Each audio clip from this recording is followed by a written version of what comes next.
Dari awal mungkin kayak dari bercandaan, sekarang juga lagi rame tuh di internet bercandaan-bercandaan. Yang banyak sih disebut katanya sih jomok ya. Bahkan Allah sampai harus turun tangan untuk memusnahkan kaum Sodom ini. Orang pintar tapi tetap bisa kayak menyimpang gitu. ya. Iya, menyimpang. Jatuhnya kita menilai mereka dari identitas mereka dong. Padahal bisa jadi mereka baik. Kadang tuh kita bingung kan kayak gimana sih ngadepin mereka ini kalau misalkan kita ketemu gitu kan. Semua setara, nggak ada perbedaan. Sebenarnya sih untuk mencegah secara langsung belum ada.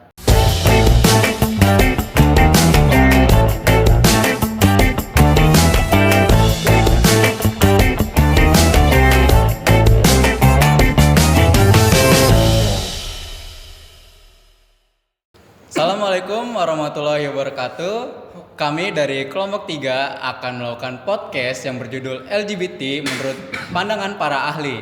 Nah, tujuan dari podcast ini adalah untuk menyelesaikan tugas besar agama Islam dari Telkom Universitas Jakarta, Prodi Teknik Telekomunikasi kelas 2502. Nah, di sini saya Raja berperan sebagai host, kemudian ada teman saya Randy dan Fadil berperan sebagai ahli hukum, kemudian ada Hazel berperan sebagai psikolog, dan terakhir Danu dan Farel berperan sebagai ahli agama.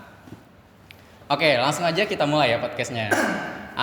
Jadi saya akan menjelaskan singkat apa itu LGBT. Nah, seperti yang kita tahu, LGBT itu adalah singkatan dari lesbian, bisexual, lesbian, gay, bisexual, dan transgender. Oke. Nah, tapi kan LGBT udah mulai update nih jadi LGBTQ+. Wah, itu panjang sih kalau dijelasin. Nah, jadi langsung aja kita mulai ya pertanyaannya. Nah, karena LGBT itu erat kaitannya dengan psikolog. Nah, jadi saya mau bertanya ke Mas Hazel dulu nih. Boleh banget, psikolog. Mas. Oke. Jadi psikolog itu kan erat kaitannya tadi dengan psikolog ya. Jadi pertanyaan pertama itu bagaimana sih orang bisa menjadi bagian dari LGBT itu? Oke, pertanyaan yang bagus dari Mas Reza. Saya izin jawab ya. Iya, boleh. Izin ya semuanya. Langsung saja. Mungkin kalau dari kenapa seseorang bisa jadi LGBT mungkin dari hal yang simpel ya. Dari awal mungkin kayak dari bercandaan, sekarang juga lagi rame tuh di internet bercandaan-bercandaan. Yang banyak sih disebut katanya sih jomok ya. Jokes homo. Nah, gitu. Jadi awalnya mereka cuma bercandaan kayak cuman manggil-manggil sayang gitu. Terus bercandaan homo-homo gay segala macam, tapi akhirnya mereka malah terjerumus ke hal-hal yang LGBT gitu. Terus juga mungkin karena dari lingkungan kurang kasih sayang dan juga mereka pengen mengeksplor sesuatu yang baru gitu. Kurang lebih kayak gitu. Tapi kalau misal kita udah mulai gimana ya? Kita mulai merasa bagian diri kita udah menjadi dekat LGBT gitu. Ada nggak sih cara untuk mencegahnya? Iya, cara mencegahnya. Cara mencegah ya, kalau dari psikolog mungkin untuk mencegah yang pertama itu kita bisa sebenarnya sih untuk mencegah secara langsung belum ada yang benar-benar bisa benar-benar membuat seseorang berubah secara langsung atau bahkan menjauhi gitu. Oh, mungkin kita cukup sadar diri aja Sadar mungkin diri. ya. Mungkin kalau pengen yang benar-benar bagus mungkin bisa secara mendekatkan diri ke agama, itu mungkin yang akan dibahas oleh Mas Danu nanti. Oke. Kita langsung aja ya, mungkin dari pandangan agama gimana sih LGBT itu? Oke, kalau untuk pandangan agama Islam ya dalam menyikapi LGBT ya, itu haram hukumnya. Mengapa? Dalam hadis Rasulullah SAW bersabda, Allah menyebutkan 3 kali Allah melaknat siapa saja yang melakukan LGBT sebanyak 3 kali di hadis riwayat Ahmad. Nah, dulu ada kisah kayak Nabi Lut ya, kaum Sodom itu terletak di Laut Merah antara Lebanon, Yordania dengan Palestina yang sekarang. Jadi kayak danau gitu letaknya di situ. Itu kotanya tuh megah, orang-orangnya pintar lah, tapi menyimpang. Nah, penyimpangan itu mereka dilakukan setiap hari. Orang pintar tapi tetap bisa menyimpang ya. Iya, menyimpang. Nggak tahu kenapa ya.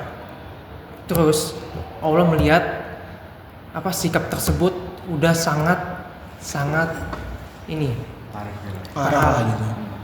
Nah, Allah mengutus Nabi Lut. Nah, ditugaskanlah Nabi Lut itu untuk memberantas kaum-kaum Sodom. Mengingatkan lah. Mengingatkan. Udah diingatkan tuh 2 kali 3 kali sampai berulang-ulang. Tapi masih belum tuh. Masih belum. Malah bahkan katanya ada yang suka sama Nabi Lut gitu kan. Itu Parah Enggak. banget sih. padahal sesama jenis. Iya, sama jenis. Nah, terus mereka juga ini menantang. Kalau benar Nabi Lut itu benar, mereka menantang kayak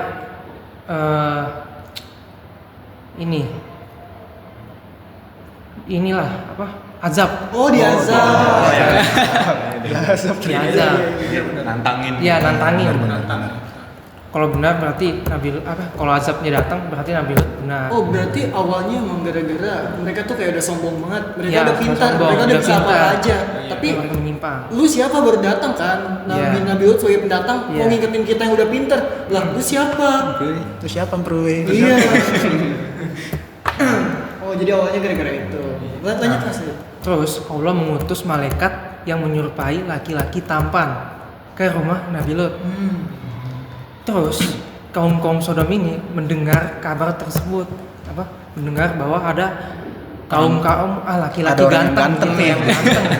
Nah, gimana kan mereka kan homoseksual ya, Benar. sesuka sesama jenis. Nah, terus mereka datang ke rumahnya Nabi Lut, ngumpul gitu. Udah di situ, singkat cerita, Allah pun Nabi Lut udah nggak bisa ngadapin kaum Sodom ini, kaum Sodom tersebut. Makanya Allah memberi azab, jadi memberi azab negeri mereka, kota Sodom itu dibalikan kotanya gitu, hancur lebur, diturunkan batu-batu yang berapi, hujan batu api gitu. Nah, mungkin dari situ sih kayak kita bisa ambil pelajaran, kayak kan sekarang juga banyak banget kan. Kadang kita nih udah tahu ya kalau LGBT ini ya nggak boleh, bahkan secara agama atau secara moral gitu jelas nggak boleh kan. Tapi kadang tuh kita bingung kan, kayak gimana sih ngadepin mereka ini kalau misalkan kita ketemu gitu kan. Nah, kalau dari kisahnya Nabi Lut tadi, mungkin kita bisa ikutin kayak yang sebelumnya dari awal, ketika misalkan Nabi Lut tahu kalau misalkan ada kaum yang menyimpang, beliau mencoba buat ngasih tahu kalau suka sesama jenis ini itu tuh salah, perbuatan yang salah, dilarang juga sama Allah gitu kan. Pertama disampaikan, dan itu pun disampaikannya secara benar, nggak langsung didiskriminasi, nggak langsung dihakimin gitu.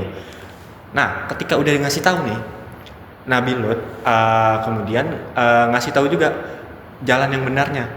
Jadi ketika nggak cuman ini nggak boleh, jadi juga dikasih tahu gimana jalan yang benarnya. Karena kan pastinya Islam juga nggak mengajarkan langsung melarang, pasti kan ada sebabnya kan, dan pastinya juga ada jalan yang lebih benar gitu. Nah, setelah itu tapi nih responnya tadi yang diceritain, Masyarakat kaum Sodom itu. ya dia ini menentang, dia menolak apa yang disampaikan sama Nabi Lut. Jadi yang dilakukan Nabi Lut ya sabar, dia dicaci maki, dia dihina, dia tetap sabar, bahkan dia tetap mengingatkan dan ngasih tahu hal yang benarnya gitu kan. Nah, tapi karena misalkan karena kaum Sodom itu tetap nggak mau sadar, makanya diberi azab. Nah, jadi apa yang bisa kita dapat? Jadi kalau misalkan kita ketemu nih sama orang yang LGBT, kita tahu kan kalau LGBT itu salah. Yang pertama itu kita bisa ngingetin dia kalau LGBT itu salah. Nah, terus mungkin kita juga bisa jelasin kan dampaknya, entah secara medis, entah secara psikolog gitu kan. Di dalam agama juga dilarang kan, jelas dari kisahnya tadi.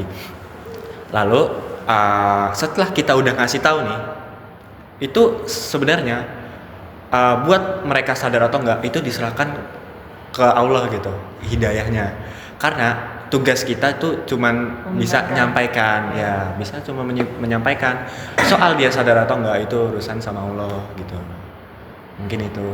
Nah, tadi udah dijelasin ya dari pandangan psikolog sama agama. Kita tadi dijelasin tuh LGBT itu udah menyimpang dari agama maupun dari secara medis. Nah, terus juga diceritain tadi dari pas zaman Nabi, bahkan untuk kaum Sodom itu nggak ada efek jerahnya. Bahkan Allah sampai harus turun tangan untuk memusnahkan kaum Sodom ini. Nah, pertanyaan saya untuk di zaman sekarang, ada nggak sih efek jerah buat kaum LGBT ini?